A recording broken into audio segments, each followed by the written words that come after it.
नमस्कार मित्रों। रीता सरकार की अगली कहानी का शीर्षक है घुमक्कड़ संगीतकार। एक किसान के पास एक गधा था। बहुत वर्षों तक उस गधे ने किसान की सेवा की, लेकिन अब वह बूढ़ा हो चला था और किसी काम का नहीं रह गया था। इसलिए किसान ने सोचा, क्या फायदा इसका पेट भरते रहने से, इसे तो मरवा डालूं तभी अच्छा।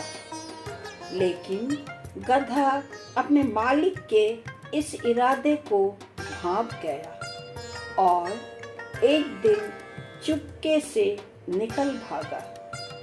उसने गंधर्व नगरी की यात्रा आरंभ कर दी। सोचा, हो सकता है कि वहाँ मुझे मुख्य संगीतकार का पद मिल जाए। थोड़ी दूर जाने के बाद उसे एक कुत्ता मिला जो कि सड़क के किनारे पड़ा हाँफ रहा था। गधे ने पूछा, क्यों हाँफ रहे हो दोस्त? कुत्ते ने जवाब दिया, मेरा मालिक मुझे मार डालना चाहता है, क्योंकि मैं अब बूढ़ा और कमज़ोर हो गया हूँ और शिकार में उसकी मदद नहीं कर पाता। इसलिए मैं भाग आया हूँ। बताओ, जिंदा रहने के लिए क्या करूँ? गधा बोला, अरे यार, चलो मेरे साथ। मैं गंधर्व नगर जा रहा हूँ, वहाँ संगीतकार बनूंगा। तुम भी वहाँ अपनी किस्मत आजमाना।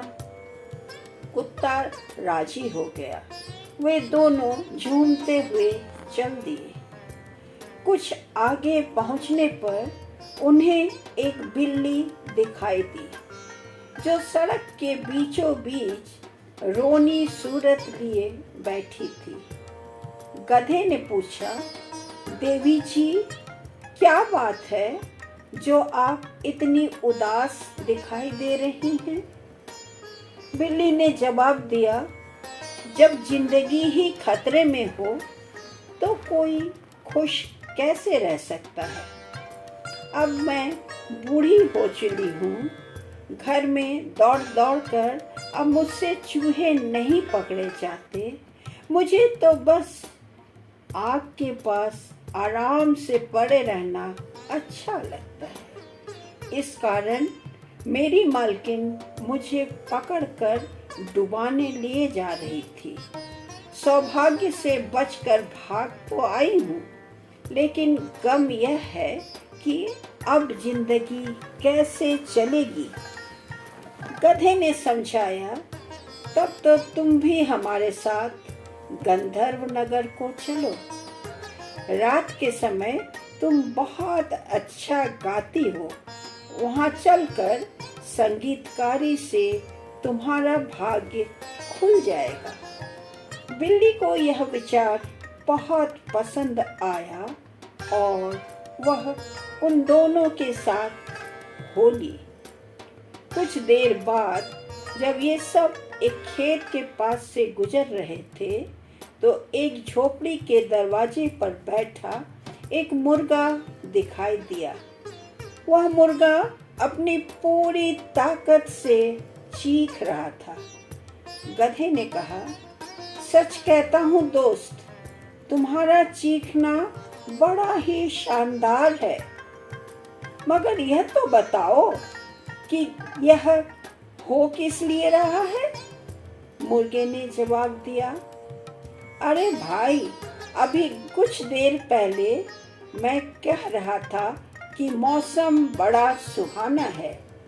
मेरी मालकिन और उसका रसोइया बजाय इसके कि मुझे धन्यवाद देते, उन्होंने धमकी दी है कि कल को मुझे हलाल कर डालेंगे और इतवार के दिन जो मेहमान आने वाले हैं उनके लिए शोरबा बनाएंगे। गधे ने कहा, तौबा तौबा, हमारे साथ चलो उस्ताद, फिर जो भी हो यहाँ रहकर सिर कटाने से तो अच्छा ही रहेगा। कौन जानता है, अगर कहीं हम लोग ठीक से गाने लगे तो हम एक संगीत मंडली बना सकते हैं, इसलिए आओ चलें। मुर्गे ने इस बात को हृदय से स्वीकार किया और वे लोग आगे बढ़े। उस दिन वे गंधर्व नगर नहीं पहुंच सके, इसलिए रात हो जाने पर वे लोग सोने के लिए एक जंगल में चले गए। गधा और कुत्ता एक बड़े पेड़ के नीचे पड़े रहे। बिल्ली उस पेड़ की डाल पर जा चढ़ी। मुर्गे ने सोचा, जितना ज्यादा ऊंचे पर बैठूंगा उतना ही सुरक्षित रहूंगा, इसलिए वह उड़कर पेड़ की फुनगी पर जा बैठा। फिर अपनी आदत के अनुसार सोने से पहले उसने अपने चारों ओर निगाह डालकर देखा कि कहीं कुछ गड़बड़ तो नहीं है। दूर पर उसे कुछ जगमगाहट दिखाई दी। उसने अपने साथियों को पुकार कर कहा, मुझे रोशनी दिखाई दे रही है, जरूर पास में ही कहीं कोई मकान है। गधे ने कहा, अगर ऐसी बात है तो आओ हम लोग अपना स्थान बदलें, क्योंकि यह जगह दुनिया की सबसे अच्छी जगह थोड़ी ही है। कुत्ता बोला, हाँ ठीक है, वहाँ मुझे मांस का टुकड़ा या हड्डी मिल जाए तो क्या कहना। इसलिए वे सब उस स्थान की ओर चल दिए जहाँ उस्ताद मुर्गे को रोशनी दिखाई दी थी। रोशनी ज्यादा साफ होती गई और आखिरकार वे एक ऐसे मकान के पास पहुंच गए जिसमें डाकू रहते थे। गधा उस मंडली में सबसे लंबा था, इसलिए उसी ने उचककर खिड़की से झांका। उस्ताद मुर्गे ने पूछा, क्या देखा दोस्त? गधा बोला, देखा क्या, एक मेज पर तमाम किस्म की बढ़िया चीजें सजी हैं। उनके चारों तरफ बैठे डाकू मजा कर रहे हैं। मुर्गे ने कहा, तब तो हमारे लिए यही जगह बढ़िया रहेगी। गधे ने कहा, हाँ और क्या, बस हम लोग किसी तरह अंदर पहुंच जाएं। उन लोगों ने आपस में सोच विचार किया कि किस तरह डाकुओं को बाहर निकाल दिया जाए। अंत में उन्होंने एक योजना बना ली। आगे के पैरों को खिड़की पर टिकाकर गधा अपनी पिछली टांगों पर सीधा खड़ा हो गया। कुत्ता उसकी पीठ पर चढ़ गया। बिल्ली कुत्ते के कंधों पर जा चढ़ी और मुर्गा उड़कर बिल्ली के सिर पर जा बैठा। सब ठीक हो जाने पर उनका संगीत आरंभ हुआ। गधा रेंकने लगा, कुत्ता भौं भौं करने लगा, बिल्ली म्याऊं म्याऊं करने लगी और मुर्गा कुकड़ू कू करने लगा। एक साथ वे लोग खिड़की पर धक्का मारकर कमरे में लथपथ गिर पड़े। खिड़की का शीशा टूटने से बहुत जोर की झंझनाहट पैदा हुई। डाकू लोग संगीत छिड़ने पर तो बिल्कुल भी नहीं डरे थे, लेकिन अब उन्हें निश्चय हो गया कि कोई भयानक भूत उन पर आ टूटा है। वे तेजी से भाग खड़े हुए। एक बार में ही रास्ता साफ हो जाने पर ये गंधर्व नगर के यात्री मजे से बैठ गए और डाकुओं का छोड़ा भोजन इतनी उमंग से खाने लगे मानो अब 1 महीने तक और कुछ खाना ही ना हो। खूब छक कर खा लेने पर इन लोगों ने रोशनी बुझाई और हर एक ने सोने के लिए अपनी अपनी पसंद की जगह चुन ली।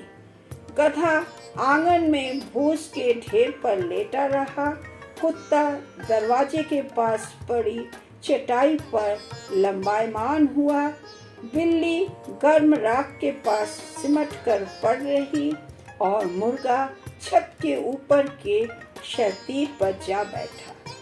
यात्रा में ये लोग थक तो गए ही थे, इसलिए जल्दी ही इन्हें नींद आ गई।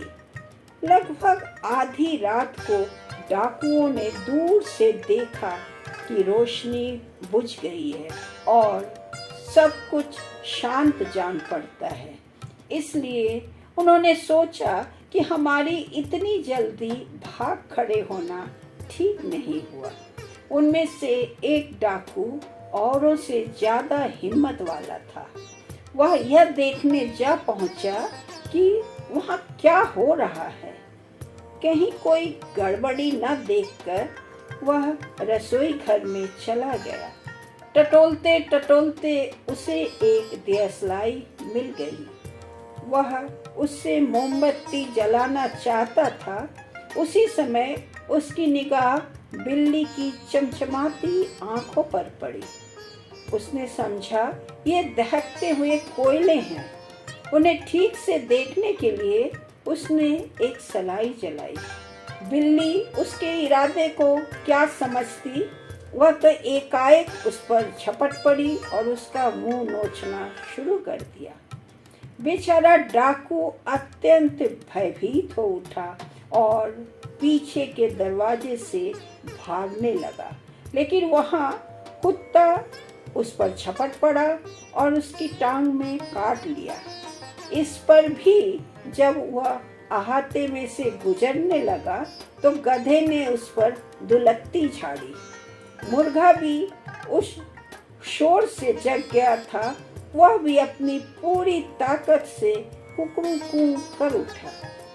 अब तो बेचारा डाकू सिर पर पैर रखकर भागा और अपने साथियों के पास पहुंचकर सरदार से कहने लगा, वहां तो एक बड़ी डरावनी चुड़ैल घुसी बैठी है। उसने अपने लंबे लंबे नाखूनों से मेरा मुंह नोच डाला। दरवाजे के पीछे एक आदमी छिपा बैठा है। उसके हाथ में चाकू है। उसने मेरी टांग में घाव कर दिया। अहाते में एक काला राक्षस खड़ा है। उसने मेरे ऊपर गदा दे मारी। छत पर एक भूत बैठा है। वह चिल्ला उठा कि इस बदमाश को धर पटको। डाकुओं की हिम्मत फिर उस मकान में जाने की ना हो सकी। ऐसा अच्छा निवास स्थान पाकर उन सब संगीतकारों की खुशी का क्या कहना। वे वहीं बस गए। तब से आज तक वे वहीं रहते आ रहे हैं।